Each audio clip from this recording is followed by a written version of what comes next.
Hello, everybody, and welcome back to What's the Word? Today is Monday, October 19th, 2020.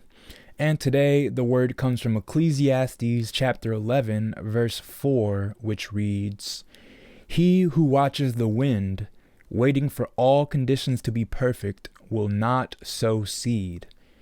And he who looks at the clouds will not reap a harvest." And from that, I just want to say, don't sabotage yourself.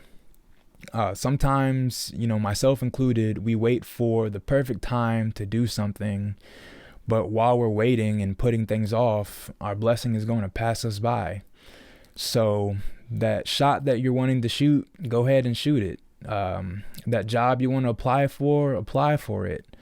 That move you want to make, go ahead and make that move. Just don't keep putting it off until you think the time is right. Starting this week's scoreboard watching on a positive note, as the Baltimore Ravens defeated the Philadelphia Eagles 30-28. Lamar Jackson was back looking refreshed and in sync with his receivers, although he did fall victim to a few dropped passes.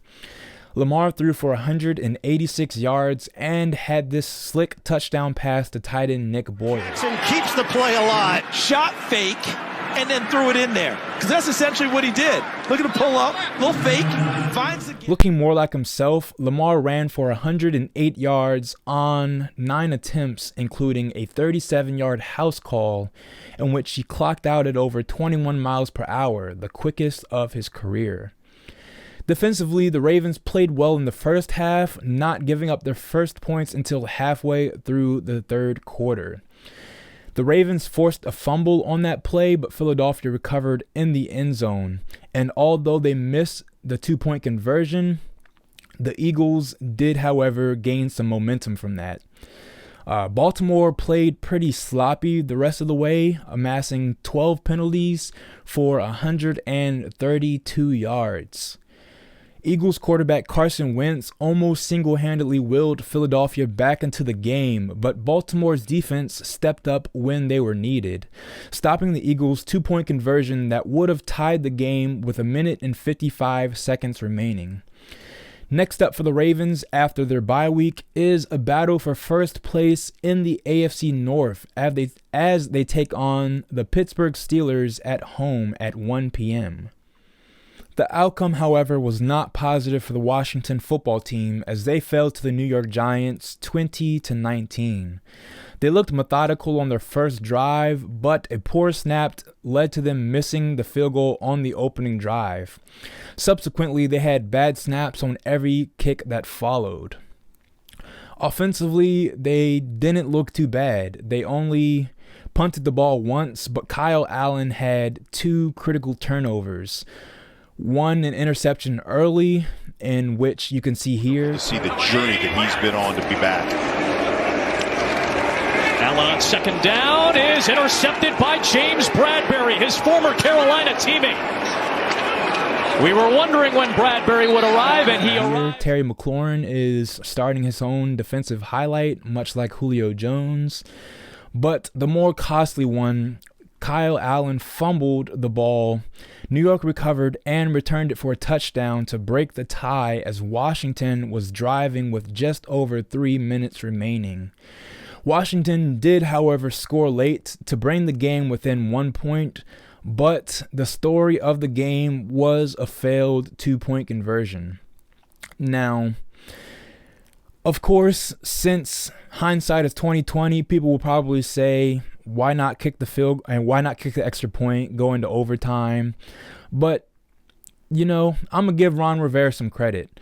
They were successful on his earlier 4th down attempt. And, Riverboat Ron always likes to go for it, live up to that nickname. And I didn't think it was that bad of a decision, honestly. In the 4th quarter, Washington held the ball for over 12 minutes. And that drive in particular, they marched down the field in 7 plays. And I thought, New York's defense was pretty tired, having been on the field defensively for most of the quarter. So I didn't think it was a bad decision. The execution obviously wasn't there. And Washington lost their 5th consecutive game, now pushing the Burgundy and Gold into last place in their division. Next up for them is another division game, this time at home against the Dallas Cowboys.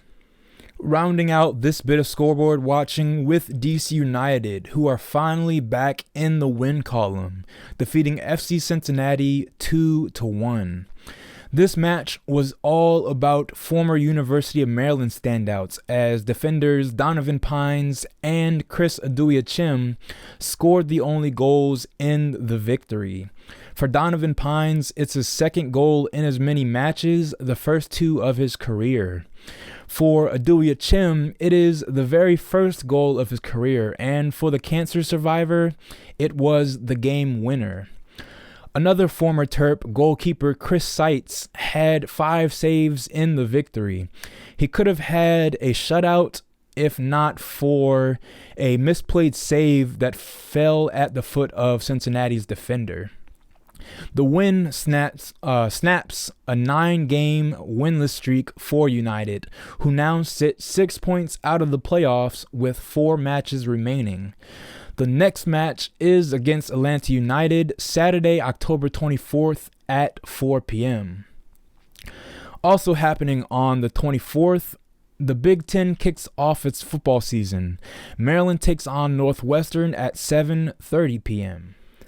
The World Series is now set, with the Los Angeles Dodgers advancing to face the Tampa Bay Rays. For Los Angeles, they overcame a 3-1 series deficit to defeat the Atlanta Braves. And for Atlanta teams, they are no stranger to comeback defeat. For Tampa Bay, they outlasted the Houston Astros in Game 7 despite leading 3-1. And another headline for the University of Maryland, as Brandon Lau of the Rays and Adam Kalorick of the Dodgers will become the first pros out of the University of Maryland to oppose each other in the World Series since 1917. For both Lau and Kalorick, they're not coming into the World Series in great form. After a standout season for Lau, he's only batting .115 in the postseason. And for Kalorick, he's coming into the World Series with an ERA over 16 through 3 games. So Brandon Lau will probably have a pretty big impact in this series. As for Kalorick, I doubt he even comes out of the bullpen. Game 1 of the World Series will be Tuesday, tomorrow at 8 p.m., of course, at Globe Life Field in Arlington, Texas. More baseball news and revolving around the Tampa Bay Rays, as the Washington Nationals have hired Jim Hickey to be their new pitching coach. Hickey spent time with the Tampa Bay Rays as a part of the same staff as Nationals manager Davey Martinez, so Davey finally gets his own guy in there. Last but not least, I did watch the super fight in boxing this Saturday as Teofimo Lopez defeated Vasily Lomachenko via unanimous decision to unify the 4 belts in the WBO lightweight division. I'll preface this by saying I'm not the biggest boxing fan. I prefer mixed martial arts and the UFC, but I didn't think this was a bad decision. I know a lot of people felt otherwise, thinking that it either should have been a draw or they had clear bias towards Loma. But I thought Teofimo Lopez deserved the win. He came out strong in the first 5 or 6 rounds. Vasily Lomachenko is a notorious slow starter, and I think it got the best of him. Although those slow starts are typically part of Loma's game plan as he tries to fill out his opponent, I just thought he got started too late.